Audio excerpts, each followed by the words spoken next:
আপনারা এই যে কোরআন শরীফ পড়বেন, এই কোরআন শরীফটা খুব যত্ন করে রাখবেন, কারণ এই কিতাবটা যার ঘরের মধ্যে থাকবে, যেহেতু একটা আল্লাহ তাবারকের কথা কালাম, এই কোরআনটা খুব যত্ন করে রাখবেন। তারপরে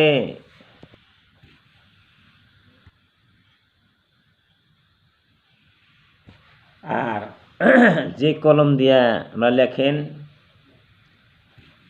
হয়তো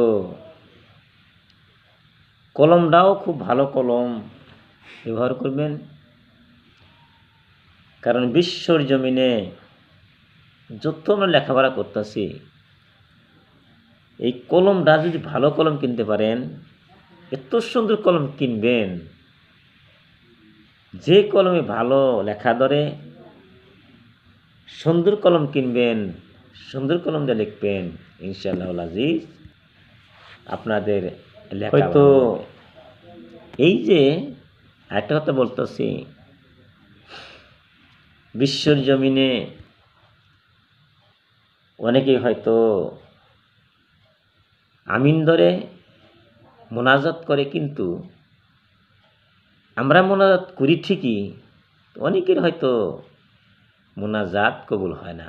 কারণটা কি? কারণ হইতেছে, যদি আমরা দুইটা হাত তুলি, আল্লাহকে সম্মুখে রাখতে হবে এবং চক্ষু দিয়ে 2 ফোঁটা পানি আনার চেষ্টা করতে হবে। অনেক কিতাব পাওয়া গেছে, যদি কাঁদতে পারেন, ক্রন্দন করতে পারেন, 2টা চক্ষুর পানি বাহির করতে পারেন আল্লাহর মহব্বতে, জাহান্নামের ভয়ে, তাহলে আপনার তো কবুল হয়ে যাবে। তাই আমি যাহা বললাম ওরা ভালো করে আর শুনবেন। ওখিরু দাওয়ানা আনিল হামদুলিল্লাহি রাব্বিল আলামিন। আর যখন আমার ভিডিওগুলো দেখবেন, হয়তো আপনারা সবাই জানেন আমি কোরআনের কথা বলিয়ে থাকি,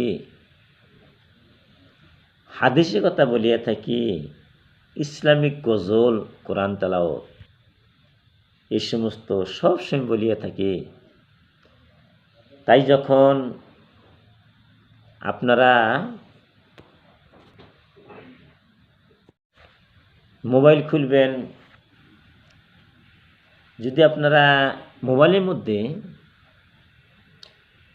আমার ভিডিওগুলি সাবস্ক্রাইব দিয়ে রাখেন, সাবস্ক্রাইব করতে পারেন, তাহলে হয়তো যখনই আমি এই ভিডিওগুলো ছাড়ব, সঙ্গে সঙ্গে আমার এই ওয়াজ, বয়ান, নসিহত যা বলি আপনাদের মোবাইলে যাই থাকবে, প্রথম নাম্বার। তাই ভালো করে শুনবেন, জ্ঞান করবেন। আমার বয়ানগুলি, যতগুলি বয়ান ভিডিও ছাড়ছি, যদি জ্ঞান করতে পারেন, ওই একটা করে লাইক করবেন, কমেন্ট করবেন। হ্যাঁ, ইনশাআল্লাহ আজিজ আপনারা যে আমার বয়ানগুলি শুনিয়া থাকেন, তার জন্য আমি খুব খুশি, আলহামদুলিল্লাহ।